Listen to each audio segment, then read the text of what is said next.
Sveiki Respublikos TV žiūrovai. Malonu su jumis vėl sveikintis iš Sofalova LT salono esančio Smetonos gatvėje 2. Ir šiandien su neslėpiamu džiaugsmu norim pristatyti mūsų viešnią Godą Juocevičiūtę, kurią daugelis jūsų puikiai žino. Tai yra žymi žurnalistė, keliautoja, knygų autorė, gidė. Ar viską pasakiau apie jūs, Goda? Tikrai užteks. Ačiū. Viską. Jeigu ką, papildysime. Eigoje. Taip, labai malonu, kad pasikvietėte, Gintarai. Goda, aš mūsų pokalbį norėčiau pradėti nuo tokios citatos. Jų atžalos naudojosi gyvulių ūkio privilegijomis ir valgė ikrus. Pamenat iš kur tai? Pamenu. Ir dar aš kelis sakinius paskaitysiu. Klausydamiesi pamokymų, kad neprapuls ir bus sotus, jei bus protingi ir tarnaus stipresniam kumščiui, jei nepasiduos emocijoms, o žiūrės naudos, nes reik gyventi savo ir esą patys kalti tie, kurie šakojasi, tai tegul per savo durnumą kenčia, ar juos kas vertė nepaklusti, dairytis į priešiškas pusės ir svaičioti apie kažkokią laisvę ir kapitalizmą. Niekas gi jų nebūtų vežę į lagerius ir kankinę, jei būtų galvoję, ką daro ir šneka. Kai tokios programos instaliuojamos į dūšią, tai ilgainiui išsivysto nelankstumas, neišmoningumas, bet veidmanystė ir rafinuota agresija. Ne patriotizmas, bet paklusimas konkrečiai jėgai, o komforto įprantama siekti ne savo talentų gabumais darbštumu, tačiau naudojantis sistema ir padėtimi. Pamenat, iš kur šita citata? Šita citata yra iš mano straipsnio Delfi portale, iš nuomonių ringo. Rašiau apie tai, ką daryti su į valdžią įsitaisiusiais arba besibraunančiais KGBistais ir jų atžalomis. Ir pagrindinė mano mintis buvo tokia, kad problema yra ta, kad tas KGB šleifas tęsiasi per kartas. Tai yra, tarsi jis yra užprogramuotas genuose. Dėl to, kad žmogus gimęs tam tikroje aplinkoje, jis atsineša jau tam tikrą indoktrinaciją ir auklėjimą. Vat apie tai, iš kur jūs ir parinkote citatą, kad tas vaikas, pavyzdžiui, aukštų KGBistų šeimoje augęs, jisai valgė ikrus. Ir jisai buvo matyt arba tiesioginiais, arba netiesioginiais būdais mokomas, kaip prisitaikyti, kaip naudotis privilegijomis. Ir jis turbūt net ir taip savo vaikus mokins.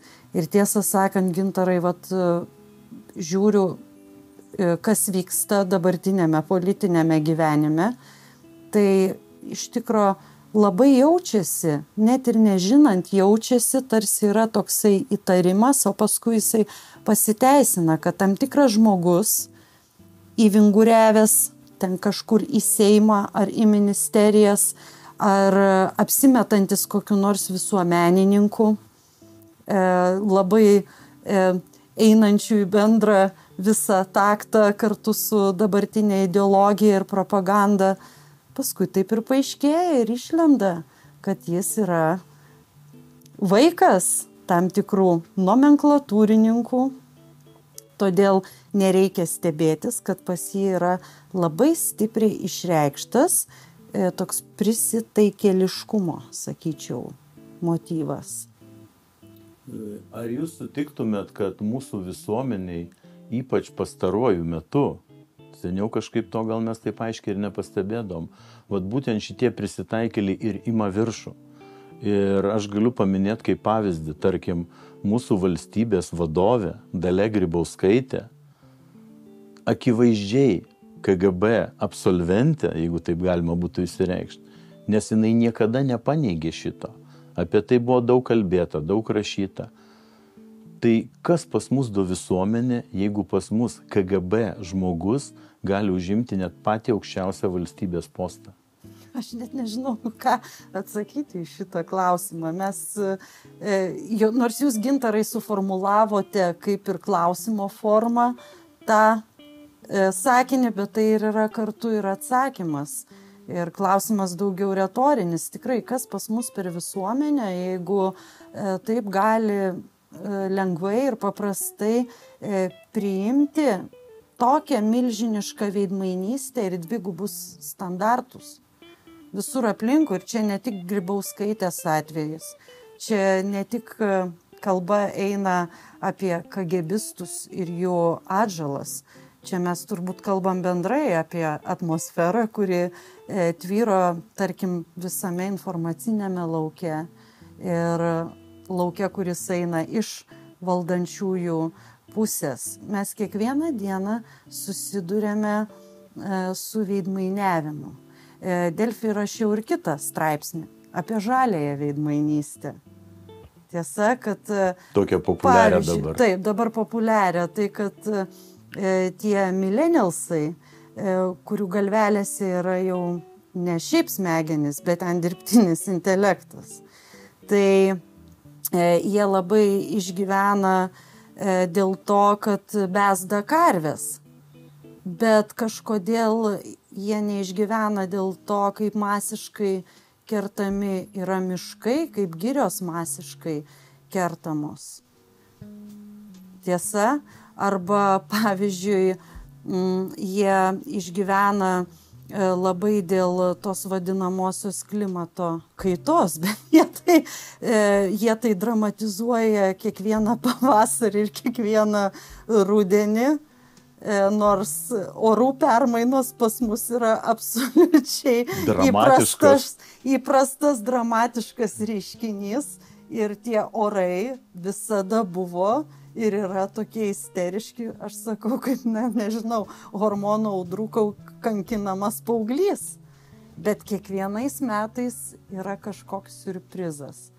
Štai šiandien mes juk, pavyzdžiui, sėdim ir kalbam, o už lango dripsniais eina sniegas ir tai yra balandžio pabaiga. Vidury, pabaiga jau praktiškai. Jau praktiškai balandžio pabaiga.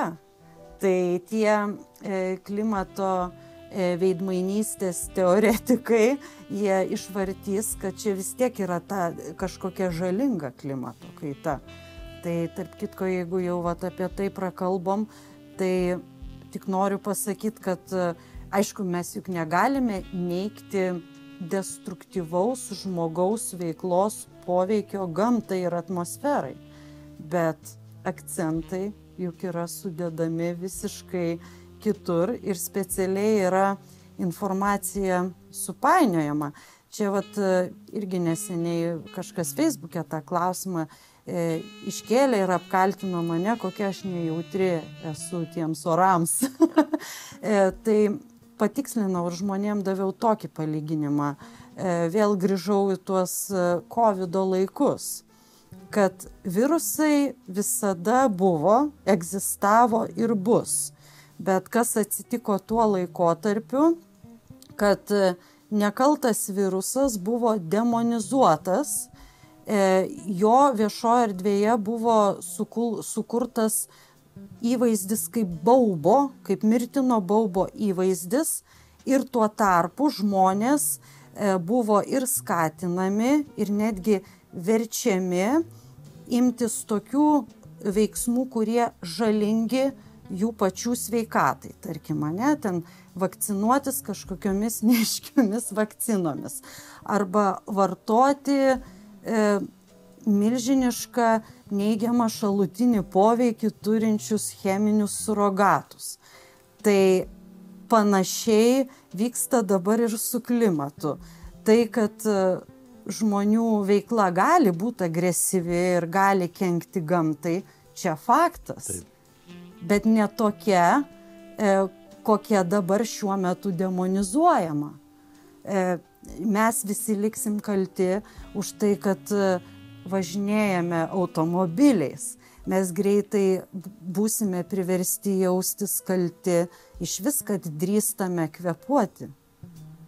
Tiesa, karvės, jeigu turėtų žmogaus intelektą, jos dabar jau atgailautų, kad jos drįsta bezdėti arba netgi gimti, kaip jos drįsta. O iš tikro problemos tai yra visai kitur ir giliai. Tai vat, Goda, aš tada jūsų kaip žurnalistės, vis tiek jūsų išsilavinimas yra žurnalistė pirmasis. Taip. Tai jūs esat ketvirtoji valdžia, bent šiaip jūs mėgstat save taip pristatyti. Kaip jūs manot, ar šita ketvirtoji valdžia vykdo savo tą sarginio šuns pareigą, apie kurią jinai tiek daug kalba, valdžios atžvilgių aplamai, ne tik šitos valdžios.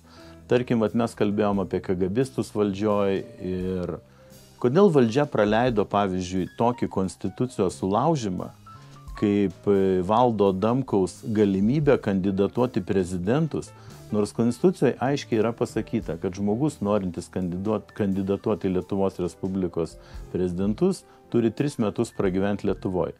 Visi kalbėjo apie tą šlepetę Šiauliuose, visi žinojo, kad Valdas Adamkus negyveno Lietuvoje, žiniasklaida šitą suvalgė. Kaip tai suderinama su to sarginio šuns pozicija? Tai pradėkim nuo patikslinimo. Jūs sakote, jūs save identifikuojate kaip ketvirtą valdžią. Jūs žurnalistai. Aš suprantu. Čia kreipiamas į visą žurnalistų sluoksnį. Tai aš manyčiau, reikia kalbėti būtuoju laiku.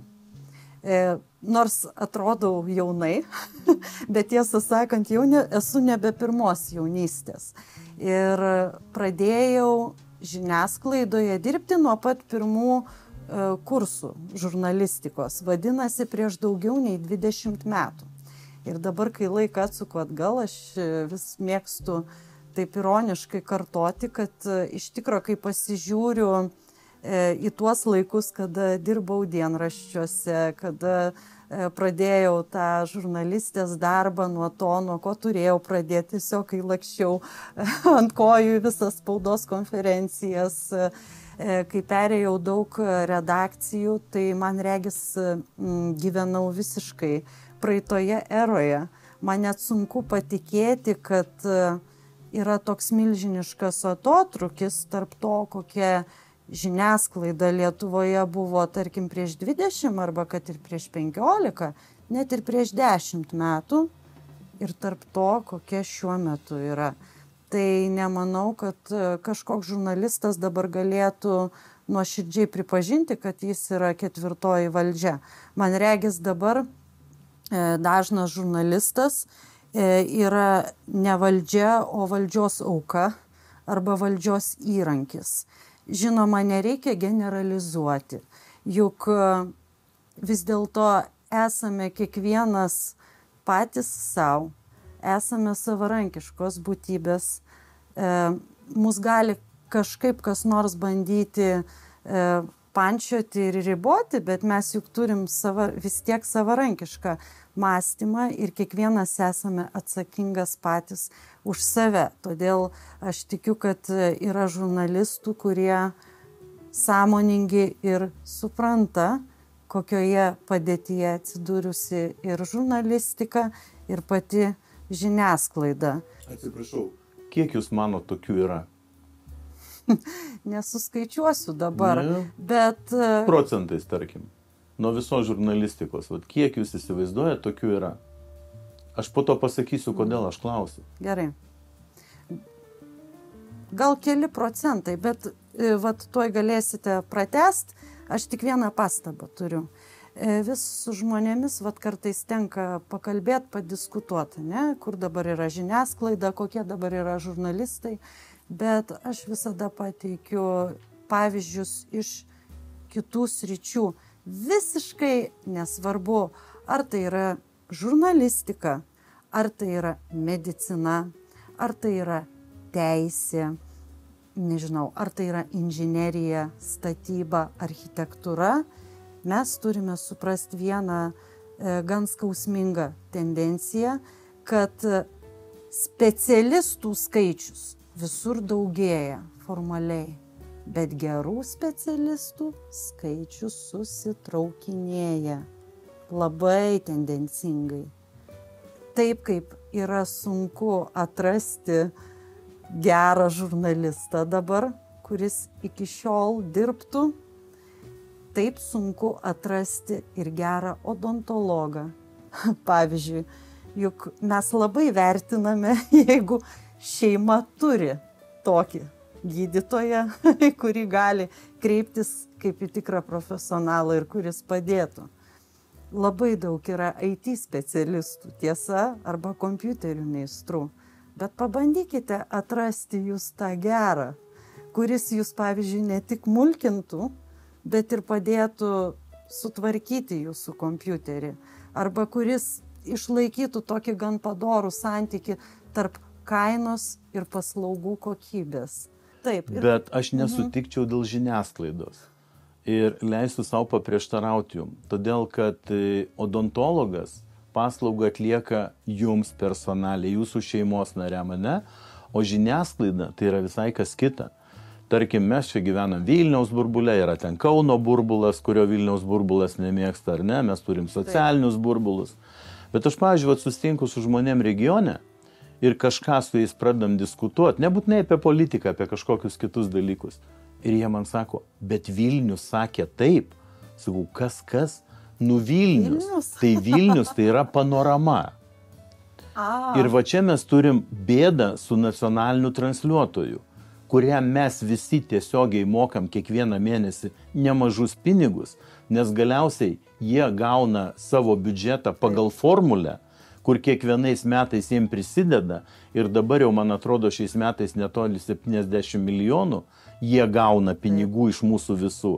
Jie neneša už nieką jokios atsakomybės, jie slapta renka savo vadovus, jie pučia burbulą, kai reikia paaiškinti, kodėl 3 kartus negali išrinkti tos vadovės, kurią reikia išrinkti.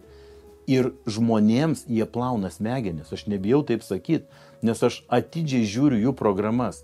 Tai yra totali smegenų plovykla. Pradedant nuo vaikų laidų, tūkstantmečio vaikai, jūs pažiūrėkit, kokius ten kartais klausimus užduoda, ir baigiant tą pačią panoramą. Tai kaip mums išeiti iš to užburto rato? Nes tie odontologai, tie santechnikai, tie pyragų kepėjai, jie praeina per šitą smegenų plovyklą. Ir tada jie tampa tokiais, kokiais jie tampa. Nes, pavyzdžiui, sakot, jūs 20 metų, ar ne, baigėt, prieš 20 metų baigėt žurnalistiką. Jūs prisiminkit savo vidurinę mokyklą. Ar jūs dabar girdėjot, kad mokiniai, pavyzdžiui, spręstų užduotis, uždavinius, jie testus daro? Tai jūs jaučiat skirtumą tarp uždavinio sąlyginio ir testo? Žinot, kaip Gintarai, man regis, kad čia jau reikia kaltinti ne pačią žiniasklaidą kaip priežastį žmonių nubukimo, o į žiniasklaidą reikia žiūrėti jau kaip į pasekmę žmonių nubukimo. Tas žmonių bukinimas vyksta, aišku, per visuotinę skaitmenizaciją ir per tai, ką pats ką tik paminėjote, per švietimo sistemą. Jūs pagalvokit, ko mes galime, kokio kritinio mąstymo galime tikėtis iš jaunuolių, kurie 12 metų mokykloje sėdėjo ir sprendė testukus, arba kurie vien tik tai darė prezentacijas su PowerPoint programa. Ir tie, kurie, pavyzdžiui, vietoj kurso, na nežinau, apie augalų struktūrą, apie fotosintezę, čia pavyzdžiui, biologijoje, klausėsi pasakėlių apie klimato kaitą. Tai man regis, kad žiniasklaida tik tai atkartoja visas tas šiuolaikinės visuomenės, ypač jaunosios kartos pakrikusio intelekto anomalijas, sakykim taip. Guda, bet kuriuo metu įvyko tas lūžis?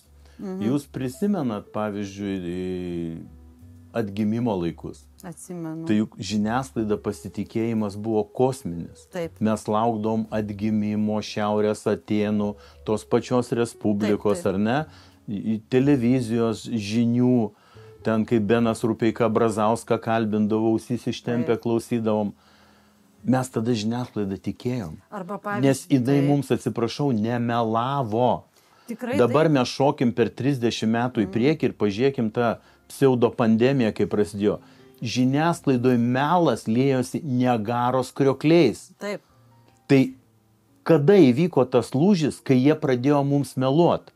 Tai vat, Gintarai, dar pridursiu, čia tie laikai, apie kuriuos kalbat, tarkim, nuo 90-ųjų ir per, galima sakyti, pirmąjį 21 amžiaus dešimtmetį, juk ir vyko tikros kovos, tikra konkurencija tarp dienraščių. Respublika ir Lietuvos rytas labai rimtai konkuravo ir Respublikos ir Lietuvos ryto žurnalistai susitikdavo prie bendros kavos per vidurį kažkur kavinėje tarp redakcijų ir vieni kitus pašpilkuodavo ir pašiepdavo, kad aš turiu daugiau informacijos. Ne, pamatysi, aš greičiau atkapstysiu arba paviešinsiu. Ir tais laikais, kas mane labai žavėjo, aš tikrai taip žiūriu kaip kokia romantikė su didžiulė nostalgija, nes aš tada dar buvau studentė ir dar tik tai mokiausi, kaip reikia dirbti ir mūsų dar ir mokino, kas yra tyriamoji žurnalistika, žurnalistikos institute. Tai buvo toks labai įdomus ir naudingas visuomeniai reiškinys dokumentų nutekinimas. Ir žurnalistams, kuriais visuomenė labiausiai pasitikėjo ir kuriuos vat būtent laikė grandais ir didžiais profesionalais, politikai ar tam tikri veikėjai atiduodavo, patikėdavo labai svarbius dokumentus su esminė informacija apie aferas, apie ketinamus, nežinau, įvykdyti kažkokius juodus sandorius ir panašiai. Pavyzdžiui, vat atsimenu dar tokią istoriją, net ir čia jau kaip gidė, apie Sapiegų rūmus. Buvo laikai, kai Sapiegų rūmai stovėjo po sovietmečio visiškai apleisti, šabakštynė ir praeidamas negalėjai net pasakyti, kad šitame pastate yra sukaupta labai daug įdomios praeities. Ir atėjo laikas kažkaip juos privatizuoti ir žinokit, kažkaip nutekėjo informacija, dabar jeigu neklystu, man regis Lietuvos ryto žurnalistams, kad tuos rūmus siekiama paversti loftais, kažkas tokio, vat, gyvenamuoju daugiabučiu. Ir žmonės, kurie jau dirbo su tų rūmų tyrimais, jie suteikė labai daug informacijos žurnalistams. Ir žinokit, būtent per tą paviešinimą ir nustojo šitas... Haneris nepastatė loftų. Ar Haneris, ar kažkas, dabar nežinau, bet taip, nepastatė loftų. Tai vat mes čia kalbam, aš tiesiog per tą laiką bandau kažkaip atrasti atskaitos tašką, nuo kada viskas pasikeitė. Bet man regis buvo einama po truputį link tokio nužiniasklaidinimo, sakyčiau taip.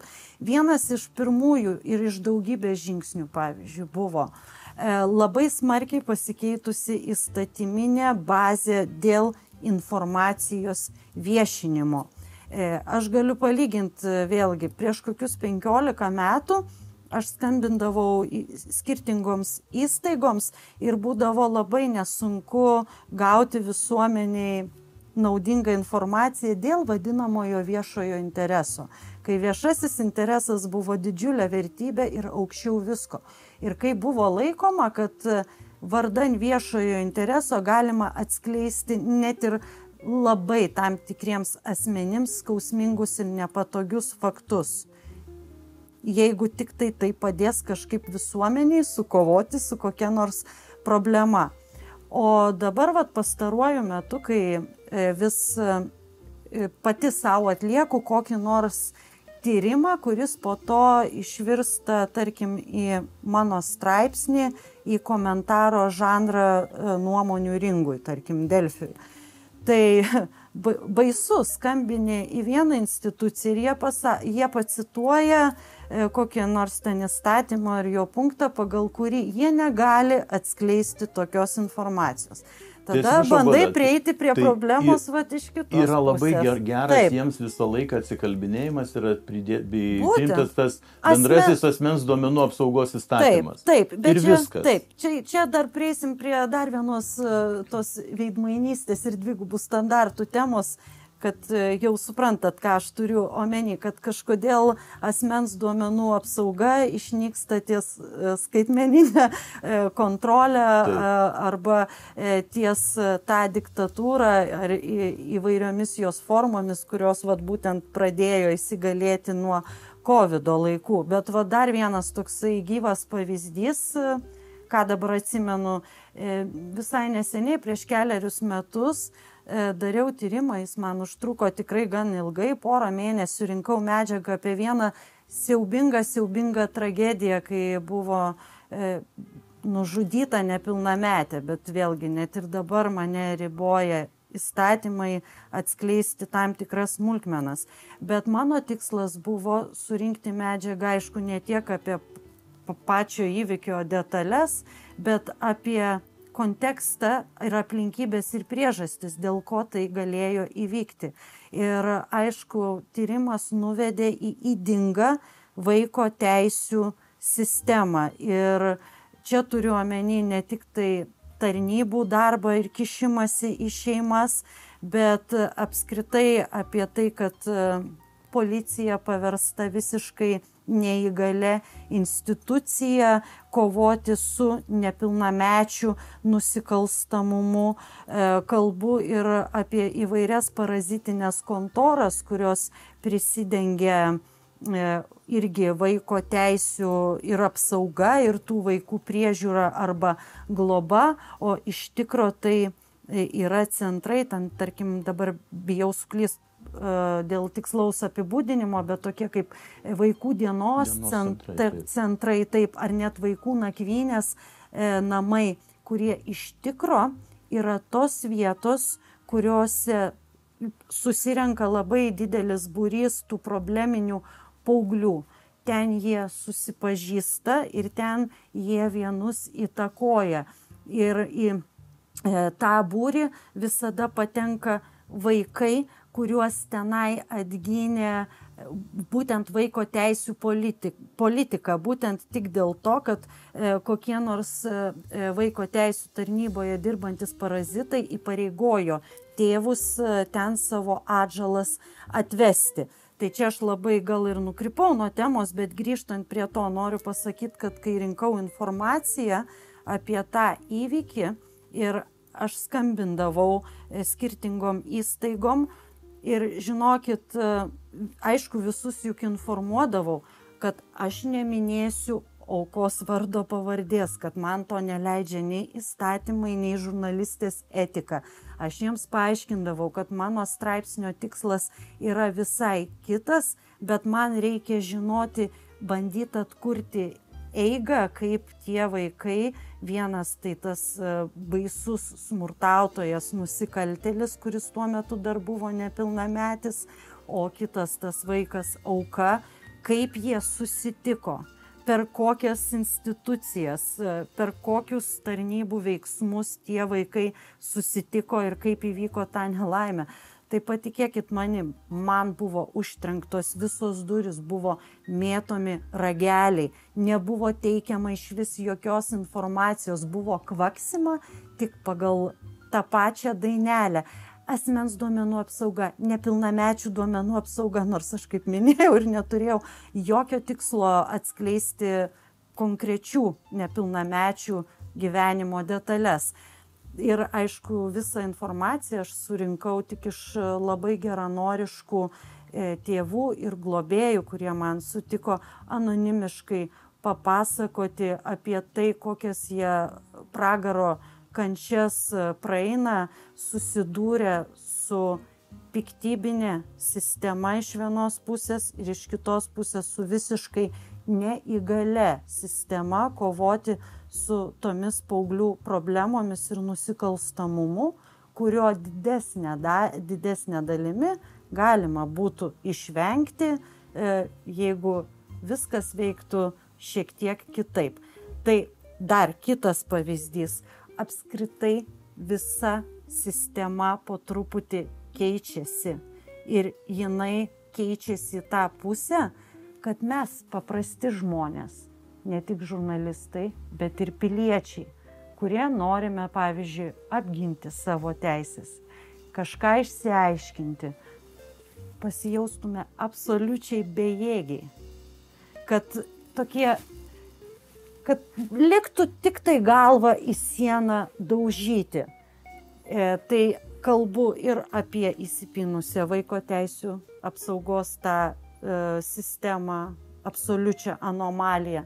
Kalbu ir apie pasikeitimus net ir teisėsaugoje, kur pradėjo visiškai keistis būtent policijos pareigūnų funkcijos ir ten net ir skyriai keitėsi ir buvo naikinamos tam tikros nesibaigiančios reformos.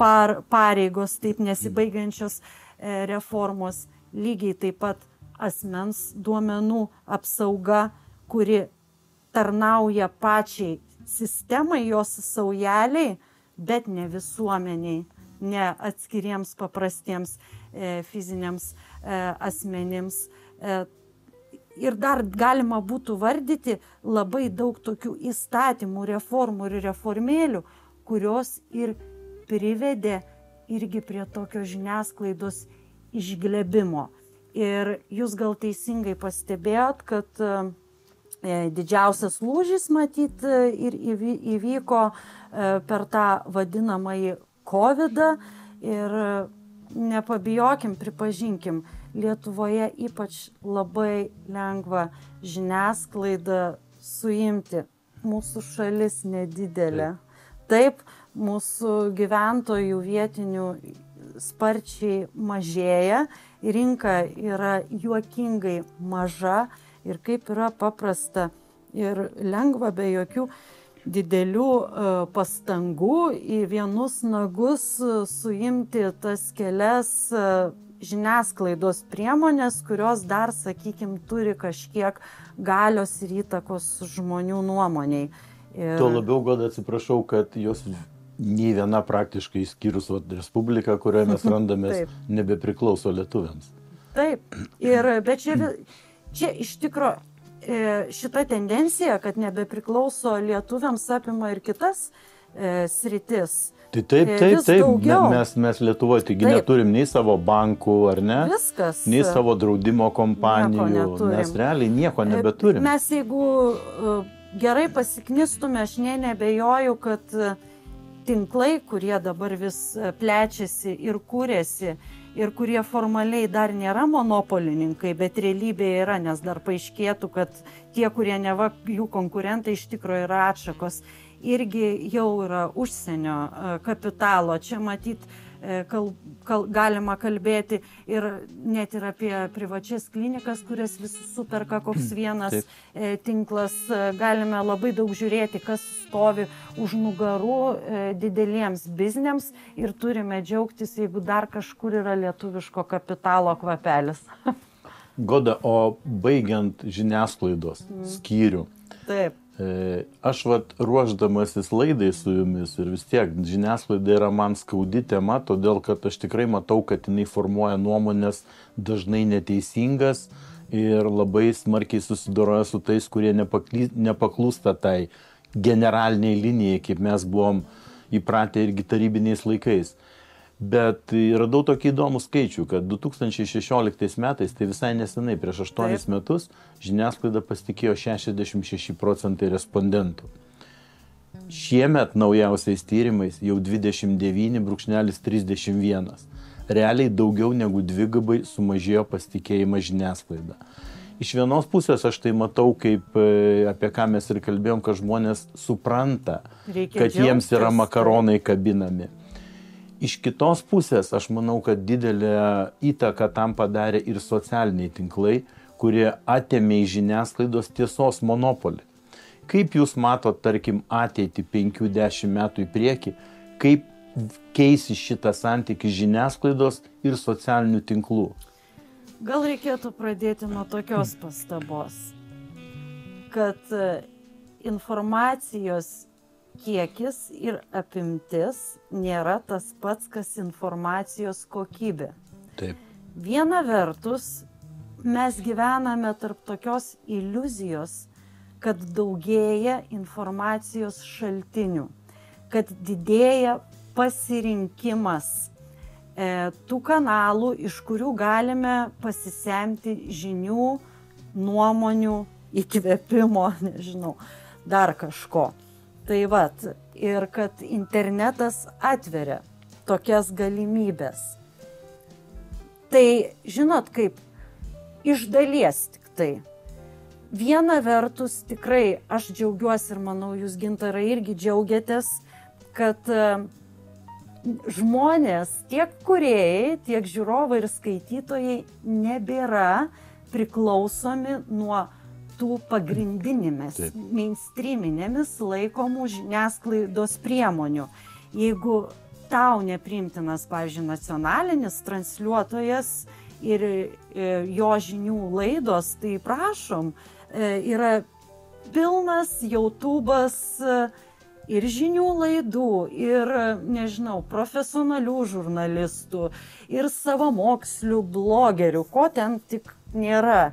Ir kiekvienas ten gali atrasti savo vietą. Tiesa, čia irgi nereikia pasiklysti toje iliuzijoje. Tarp informacijos ir informacinio triukšmo. Ir informacinio triukšmo. Ir geriausiai jį atspindi tie žmogeliai, kurie tik ir sėdi tame internete, jie turi įsikibę kažkokią įsikibę į tą savo mažą pasaulėlį ir jie ieško arba tiesiog prie jų pačių limpa to jų pasaulėlio standarčiukus atitinkančių klipukų, pasisakymų. Ir jūs pats, Gintarai, žinot, jums irgi daug siunčia visokiausių video medžiagų, kaip labai kažkokių svarbių įrašų ir dabar kiekvienas iš labai neaiškių šaltinių.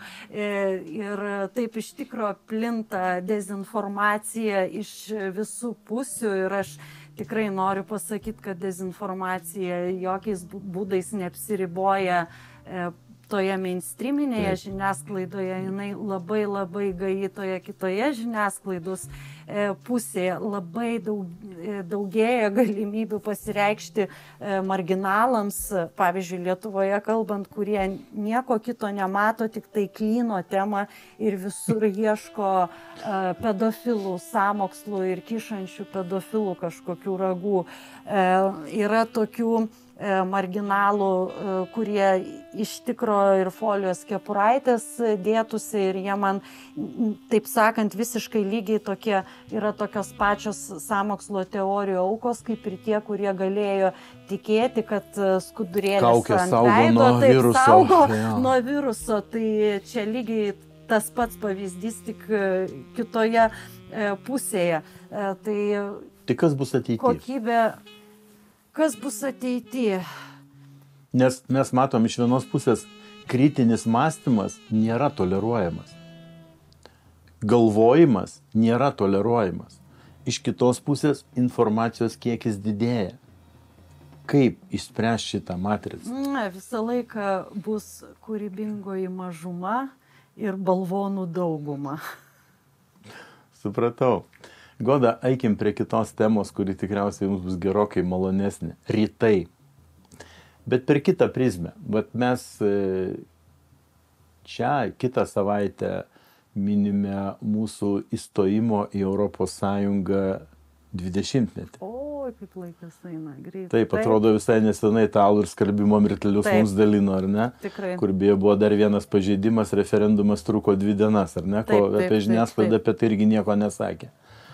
Bet aš norėčiau jūsų paklausti, prieš pastatyti rytų kultūrą, kurią jūs gerai išmanot, ir vakarų kultūrą. Jūs esat orientalistė, ar ne? Taip. Mes savo ruoštų stodami Europos Sąjungą tikrai tikėjomės ne to, ką šiandien turim.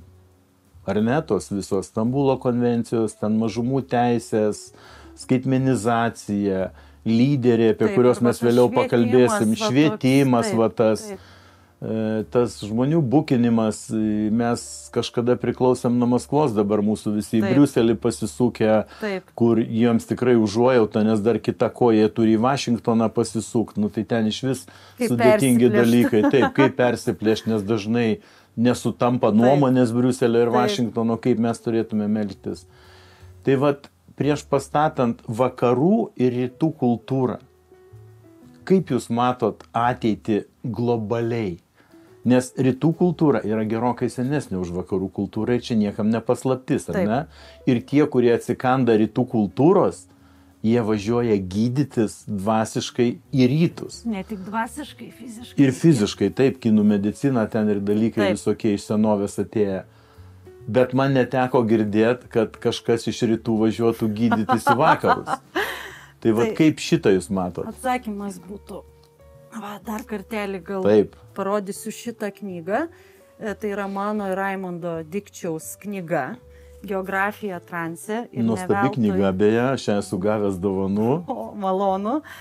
Tai vat ne veltui aš ją čia ir rodau ir noriu priminti. Nes į šitą knygą mes su Raimondu Dikčiumi labai nuoširdžiai pasistengėme sudėti viską, kas mūsų požiūriu, mūsų patirtimi ir mūsų žiniomis yra vertingiausia, ką gali turėti Azijos kultūras ir viską, kas gali tapti iššūkiu vakarų pasauliui iš Azijos pusės. Mes šią knygą rašėme būtent per patį COVID laikotarpį, tai buvo labai geras metas. Geras laikas knygoms rašyti. Tikrai susitelkti, nes ačiū Dievui negalima buvo važinėti kitas šalis ir gerokai apribojo. Goda, atsiprašau, šitoj šaly negalima buvo judėti. Taip, šitoj būtent šaly negalima buvo judėti. Ir mes su Raimondu Dikčiumi žinojome, aišku, kad baigsis šitie karantininiai kvailiojimai, bet negalėjome nuspėti, kada jie baigsis. Ir kadangi daug metų praleidę Azijoje, mes jau jautėme ir iki šiol jaučiame, kad tas pasaulis, kuriuo gyvena Azija, jis trupučiuką išnyksta po truputį, o kai kur net ir labai staigiai išeina. Ir skubėjome į knygą sutalpinti būtent tas žinias. Čia tikrai nėra kažkoks kelionių, ten šabloninis dienoraštis. Oi, nuvykom ten ir pamatėm tą. Tikrai ne, čia yra labai daug gilios analizės, tai yra tarsi kelionė, nežinau, ar tai pajautėt skaitydamas, iš rytų pasaulio į vakarų pasaulį. Ir tai yra kelionė ne tik per skirtingas šalis ir tikrai ne tik per Kiniją, dėl kurios galbūt labiausiai mes esame su Raimondu žinomi toje srityje, bet apskritai per Azijos kultūras, per Tibetą ir per Tibeto budizmą, per Mongoliją, per Indiją, per įsivaizduojamąją pažadėtąją žemę iki pat Europos. Tai vat net ir iš šitos knygos, ne tik iš to, kas parašyta eilutėse, bet manau, iš to, kas parašyta tarp eilučių, išduosiu galima tokią kelti prognozę, kad visgi Azija suris vakarus, vakarų pasaulį praktiškai vienu ypu. Ne tik blogąją, bet galbūt net ir gerąją prasme. Tai va čia galbūt vertėtų stabtelėti ir šiek tiek žiūrovam gal daugiau papasakoti apie tai ir apie ką jūs užsiminėt ir apie ką aš mielai norėčiau papasakoti. Jūs, kaip ir sakėt, daug yra vakariečių vykstančių į Aziją gydytis, pavyzdžiui, ir dvasiškai, ir net fiziškai. Taip, dėl to, kad tai yra civilizacija, kuri skaičiuoja 1000 metų. Ir dabar palyginkite tais laikais, kai europiečiai tupėjo urvuose, arba truputį vėliau, kai iš urvų išlindo ir traukinėjo utėlės iš galvų ir mirinėjo nuo epidemijų tik dėl to, kad nežinojo, kad verta plautis rankas kartais, pavyzdžiui, kelis kartus per dieną ir kai neturėjo jokio žalio supratimo apie tai, kas yra higiena, kai neįsivaizdavo, kad, pavyzdžiui, vaikų gydymas gali skirtis nuo suaugusiųjų gydymo, kad tai gali būti visiškai kitokie kiekiai, tarkim, paskirtų vaistažolių ar kažkokių tai, na, nežinau, eliksyrų ir panašiai. Tuo metu Azijoje jau klestėjo susisteminti per tūkstančius metų mokslai. Tokie kaip, pavyzdžiui, tradicinė kinų medicina, apie kurią tikrai Raimondas Dikčius šitoje knygoje Geografija transe labai daug ir plačiai rašo. Ir visa ta sistema nugulė į tomus knygų ir raštų. Ir jinai yra perduodama ne kažkokių barzdotų diedukų sėdinčių uolose ir ne turgaus bobučių iš lūpų į lūpas, o universitetuose, akademijose, normaliuose mokslo įstaigose, į kurias vakariečiui patekti galėtų būti tik tai labai didelė svajonė. Tai pirma. Antra, pavyzdžiui, kad ir tibetiečių medicina irgi yra labai stipri sistema, laimiai dar, kad jinai nėra tiek plačiai išreklamuota ir taip plačiai komercializuota. Tai reiškia, kad jie turi dar labai daug resursų vaistažolių, kurios, pavyzdžiui, gali būti auginamos nemasiškai ten kažkur šiltnamiuose po dangomis, o vis dar jų užtenka taip natūraliai ten skinamų, užaugintų, užaugusių kalnuose ir panašiai. Tai vat, lygiai taip pat Azija turi labai stiprias astrologinės sistemas ir vėlgi aš noriu pabrėžti, kad tos astrologinės sistemos, kurios susikūrė, formavosi ir tebegyvuoja rytų kraštuose, nieko bendra neturi su ta vadinamąja Avestos astrologija, kuri čia yra propaguojama, ir su mūsų vietiniais astrologais, kurie neaišku, iš ko ten prisirinkę žinių, geriausiu atveju iš visokiausių globų ir panašiai. Ir vat būtent čia mūsų vietiniai šarlatanėliai, jie gal ir labai prisidėjo prie diskreditavimo šito mokslo. Taip, to tikro mokslo, į kurį, galima sakyti, susieina ne šiaip kaip žmonės gali pagalvoti labai primityviai, kažkokie būrimai, kažkokie ateities spėliojimai.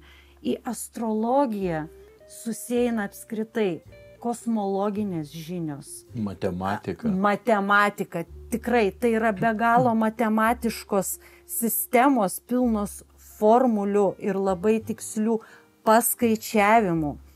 Astrologija persikloja su medicina, o medicina persikloja su astrologija. Taip, tai yra be galo sudėtingi mokslai, irgi reikalaujantis didelių žinių.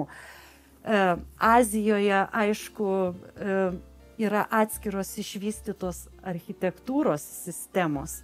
Kinijoje yra žinoma geomantinė sistema Feng Shui pasauliui labiausiai. Lygiai taip pat Indijoje vastų šastros tam skiria dėmesį. Tibete sače. Tibetiečiai šiek tiek perėmė iš indų, šiek tiek iš kinų sistemas, jas apjungė ir gavo savo sistemą. Tai štai, ir tai yra labai tikslus paskaičiavimai ir rekomendacijos, ką, kada, kur tiksliai statyti, kokiu kampu. Ir vėlgi visa ta sistema persikloja su jau minėtomis astrologija, medicina. Kai mes bent paviršėlių susipažįstame su tais senaisiais Azijos mokslais, mes pradedame suprasti, kaip viskas yra persikloję, kaip visa struktūra, ar tai būtų žmogaus organizmo, ar tai būtų gamtos, ar tai būtų kosmoso, kokį turi stiprų, racionalų, loginį paaiškinimą, į kokį tinklą yra suėjusi, kaip nieko nėra atsitiktinio ar chaotiško.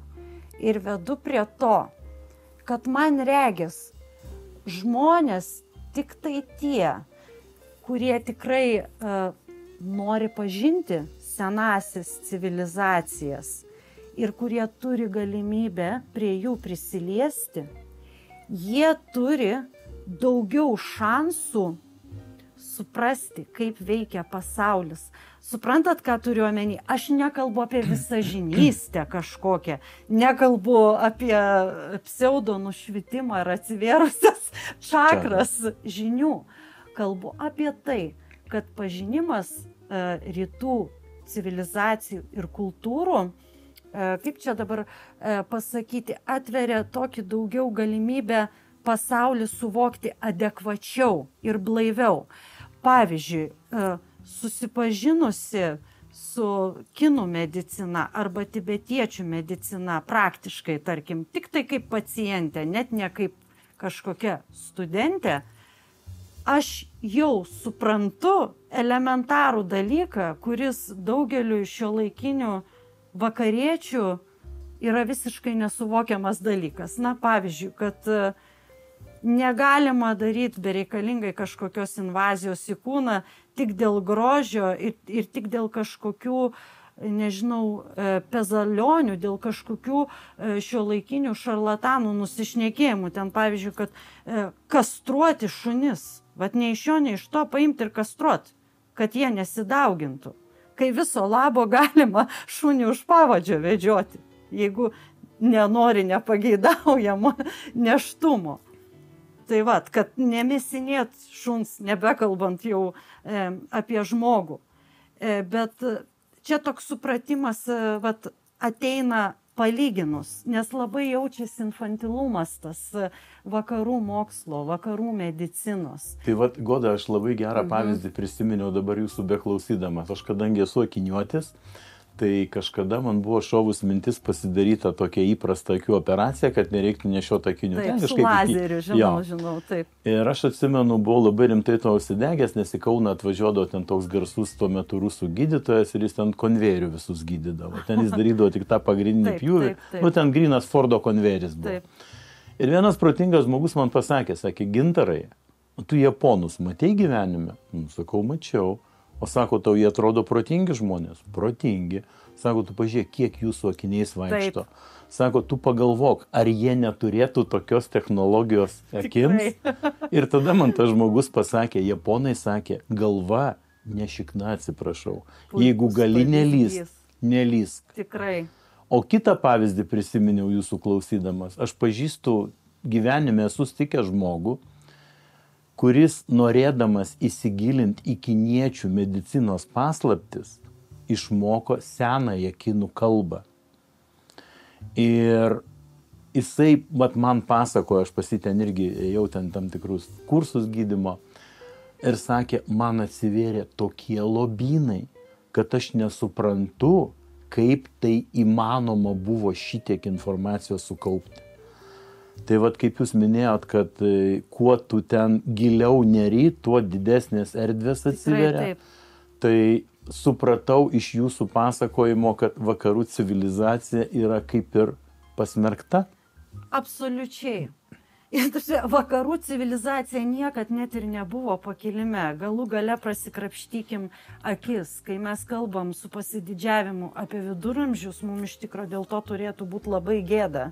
Ką, pavyzdžiui, padarė kryžiaus žygiai, kiek išgalabijo žmonių, kiek išnaikino senų kultūrų, tai buvo baisi Tai mūsų, agresija. atsiprašau, Godagi, mūsų buvo lietuvių Taip, pagonių kultūra. Taip, ir buvo jos nebeliko. labai rimta kultūra su ugnies kultu, buvo labai rimtas mirties. Su ryšiu su gamta labai. Ryšys su gamta, buvo rimtas mirties mokslas, buvo tikrai labai rimta sudėtinga struktūra, tai ką padarė šitie krikščionys, kurių dabar turime kažkodėl vadovautis vertybėmis, o dar taip neseniai buvo deginamos moteris ant laužo, tik dėl to, kad kažkam susirodydavo, kad gal jos čia raganos yra. Jūs pagalvokit, kokiose tamsumose gyveno Europa, kaip minėjau, jau nebekalbant apie higienos, apie medicinos supratimą.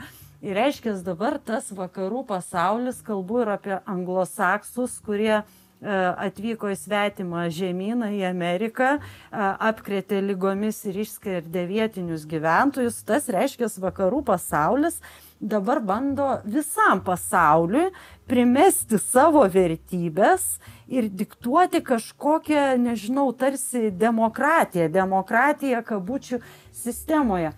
Tai žinot, Gintarai, man atrodo, kad tos galingos rytų šalis, Indija, Kinija, nesvarbu jau ir Pakistanas, ir Iranas, Japonija, žinoma, jau čia visų net nesuminėsime. Man regis, jos tik tai krizena į kumštuką, žinoma, šiek tiek pasimokiusios ir atsikandusios, ką reiškia vakarų demokratija. Japonai suprato, kas yra branduolinis karas, tiesa. Kinus bandė XIX amžiuje per 2 opimo karus anglosaksai su prancūzais užsodinti visą visuomenę ant opijaus.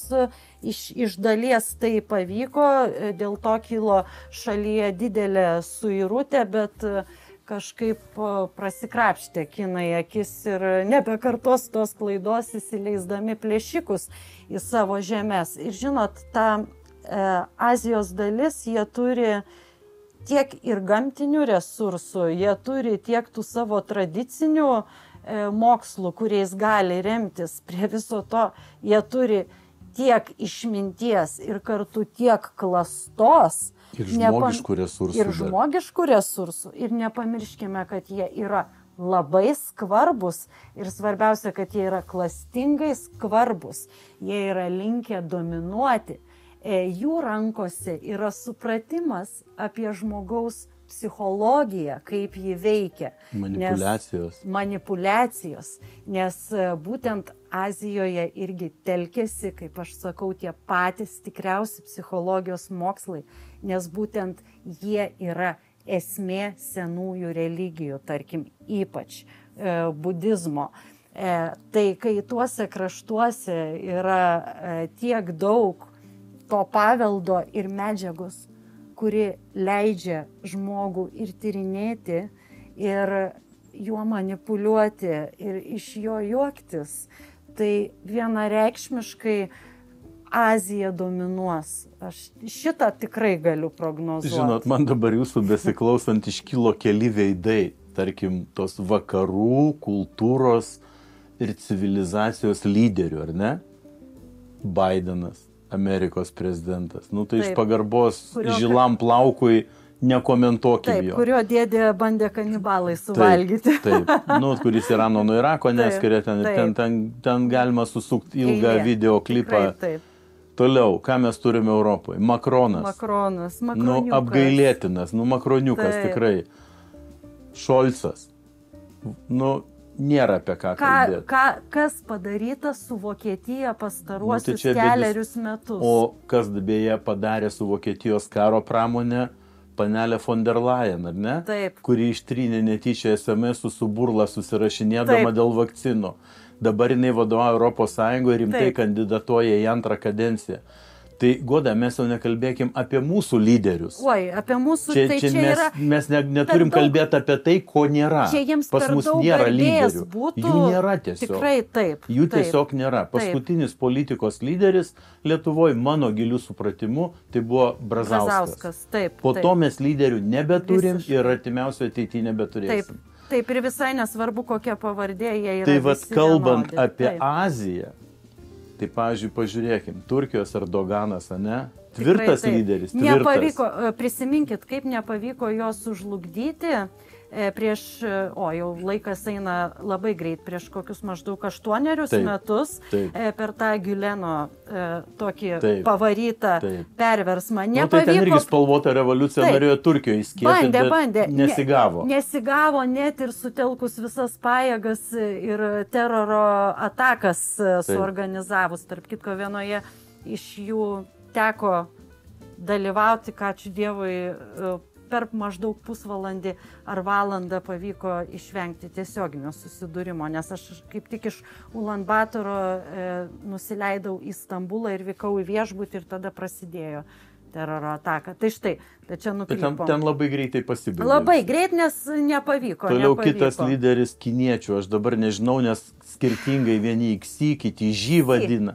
Xi Jinping. Tai va, jūs kinietiškai beje sakėt, pasakysit, aš tave myliu. Kaip tai skambėtų? Aini. Atsiprašau žiūrovų, jeigu trupučiuką netaip dedu tonus, nes tonai yra esmė kinų kalboje ir kinų tarime. Patys žodžiai nėra sudėtingi įsiminti, jų reikšmės yra labai primityviai ir lengvai atsekamos. Esmė yra kirčiavimas, tonavimas. Aš nemanau, kad mūsų žiūrovų tarpe yra daug suprantančių kinų kalbos subtilybės. Maža ką. Kinų žemaičiai, pavyzdžiui. Apsidraus. Tai grįžtant prie lyderių, ar ne? Tai jūs pažiūrėkit, nuskrenda von der Leyen į Pekiną ir eina kartu su visais keleiviais per keleivių terminalą ir visas patikras. Tai čia žinot, ką reiškia? Nu, įsivaizduoju. Pamenate dar olimpiadą vykusią per patį COVID-ą, kuom buvo paversti sportininkai Kinijoje. Žinot, man regis šitos visos smulkmenos labai gerai parodo kinų požiūrį į vakariečius ir taip, kaip jie vakariečius stato į vietą. Ir iš tikrųjų, Kinijoje yra labai tokia svarbi kategorija, apie kurią mes su Dikčiumi irgi daug rašome knygoje Geografija Transe. Tai yra tokia kategorija, apie kurią jums nepapasakos ten joks vietinis gidas, jeigu nuspręsit nuvykti ten savaitėj paturistaut kažkur į Kiniją. Yra toks dalykas kaip veidas, mianzi. Vėliau šitą kategoriją etinę, sakykim taip, perėmė ir japonai. Jie tą veidą vadina mensų ir korėjiečiai. Tai ką noriu pasakyti? Veidas tai per daug nesiplėsiu, bet trumpai pasakysiu, kad paaiškinčiau, ką turiu omeny.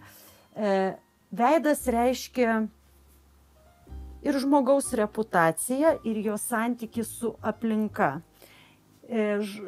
Veidą turi tas žmogus, kuris laikomas garbingu asmeniu, kuris yra kažko pasiekęs, kuris valdo situaciją ir panašiai.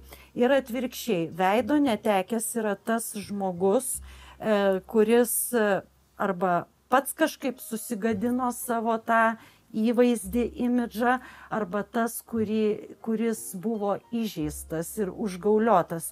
Tai vat, kinai, man regis, jie išmoko nuo tų kolonijinių laikų, kada juos irgi bandė kėsintis tos didžiosios šalis, kaip reikia iš vakariečių atimti veidus. Tai čia puikus pavyzdys tokiais būdais. Veido atėmimo. Užmaukšlint kaukę, kai tuo tarpu kiti Kinijos vietiniai vaikščios be kaukių, eiti terminalu kartu su visa minia, plaukti be jokių pagarbos sutikimo ženklų ir be jokių dūdų orkestro ir panašiai. Nu, supratau. Dar paskutinė tema, kurią norėčiau paliesti, jūs esate gidė, taip? Taip. Ir vedžiojat grupės po Vilnių, ką ir aš turėjau malonumą patirti. Toks būtų klastingas klausimas. Koks buvo jūsų didžiausias atradimas Vilniaus mieste, būtent per gido prizmę? Labai įdomus klausimas. Čia man jau reiktų gerai pagalvoti. Va čia galėtume ir pristabdyti. Pirma mintis, kokia ateina į galvą. man kaip gidei, gilinantis į tam tikrų Vilniaus vietovių istoriją, ieškant informacijos, ieškant šaltinių, kuriais galima būtų pasitikėti, kas ką rašė arba kokie išlikę dokumentai apie vieną ar kitą įdomią asmenybę ar pastatą ar įvykį, kažkaip labai plačiai atsivėrė akis ir aš supratau, kiek pas mus iš tikro yra mažai faktais grindžiamos informacijos. Ir žinot, Gintarai, padariau tokią išvadą ir kartais aš ją perteikiu savo ekskursijos dalyviams. Įsivaizduokite, jeigu istorinių įvykių interpretacijos pasikeičia ir mutuoja per 30 metų. Net neišmirus. Ką mes dar prisimenam visi. Tai kartai, taip, ką mes prisimenam. Ką bekalbėti apie istorinius įvykius, kurie nutiko prieš 100 ar prieš 200 metų, o ypač apie reiškinius, kurie kaip įsivaizduojame arba kaip mums teigiama galėjo būti būdingi, tarkim, prieš kelis šimtus metų ar giliais viduramžiais.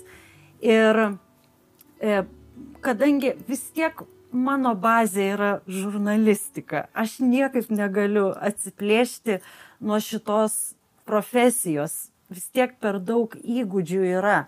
Ir aš nenori, labai nemėgstu savo ekskursijų persmelkti pasakomis, mitais ir legendomis. Ir ypač nemėgstu pasakoti apie tam tikrus dalykus įsijautusi taip, tarsi aš būčiau dalyvavusi tuose įvykiuose, kurie vyko prieš kokius 200 ar 300 metų. Nes vis dėlto man labai vis tiek svarbu tas tiesos pradas, kad ir kiek nedaug mes galime jo apčiuopti. Todėl per ekskursijas aš visada labai atsargiai pateikiu tam tikras versijas.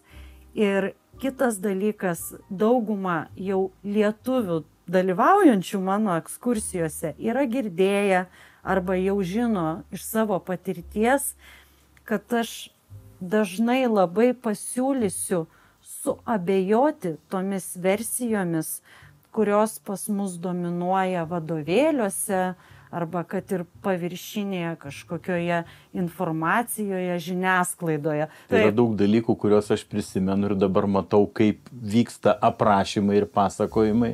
Jie labai toli nuo tiesos. Tikrai. Bet anglų kalboje yra geras terminas, kuris į lietuvių kalbą neišsiverčia. Jie apie tokius dalykus sako, the story becomes a history. Istorija tampa istorija, bet lietuviškai nėra prasmės. Nėra, tai vat, o čia, vat, ką jūs pasakėte, tai va čia būtent ir yra. Kažkas sukuria istoriją, kuri po to tampa istorija. Ir išplatina ją kaip istoriją. Ir žinot, dar pastebėjau tokį dalyką, jūs galbūt irgi, Gintarai, pastebėjot, kad iš tikro smurtautojas, agresorius mėgsta perkelti savo savybės savo aukoms. Tai kalbant apie gilę istoriją, tikėtina, bent loginis mąstymas taip sako, kad tie krikščionių misionieriai ir tie kronikininkai, kurių tikslas ir buvo vykdyti tą juodąjį PR ir visaip kaip juodinti ir demonizuoti pagonis, tą puikiai parodo, kad jie pagonis ten visaip kaip dergia, kaip galvažudžius, kaip laukinius, neišpruselius, nors net ir išlikę pliki istoriniai faktai rodo ką kita. Bet man regis, tokios istorijos pamokos mums yra labai svarbios, norint suvokti ir tai, kas vyksta šiandien. Kaip istorija tampa istorija. Ir kaip jinai konstruojama. Man net labai patiko orientalistikos centre, kai ten studijavau šiuolaikinės Azijos studijas, kadangi mes daug dėmesio ten skiriame būtent kolonializmui ir pokolonialistinėms studijoms, tai patiko vieno dėstytojo tiesiog išreikšta mintis, kad istorija tai yra politinis konstruktas. Ir tie žmonės, būtent, kurie dar kažkaip turi tą grūdelį mąstymo ir kritiškumo grūdelį, jiems tikrai nėra būtina, nei vienam iš mūsų nėra būtina ir tai net nėra pasiekiama žinoti viską iki smulkmenų. Ir tikėti Mes viskuo. negalim būti tiesos monopolininkai, bet būtent pažįstant praeitį, sugebant lyginti praeitį su dabartimi, kaip ir rytus su vakarais ir sugebant atsekti esminius jų skirtumus, sugebant įvertinti civilizacijų, senovės civilizacijų paliktus turtus, galima lengviau pasidaryti išvadas ir kritiškiau, blaiviau suvokti tai, kas vyksta dabar, šią akimirką. Žiniasklaidoje, visuomeninėme gyvenime, santykiuose tarp žmonių ir panašiai. Goda, jūs puikiai suvedėt. Mes pradėjom nuo žiniasklaidos, o pokalbį baigėm istorijos PR-ų. Įrėminome. Įrėminome. Ačiū Jums labai. Ačiū Jums. Buvo labai įdomu, labai malonu kelionė laike, erdvėj ir geografija transe. Dėkoju. Ačiū.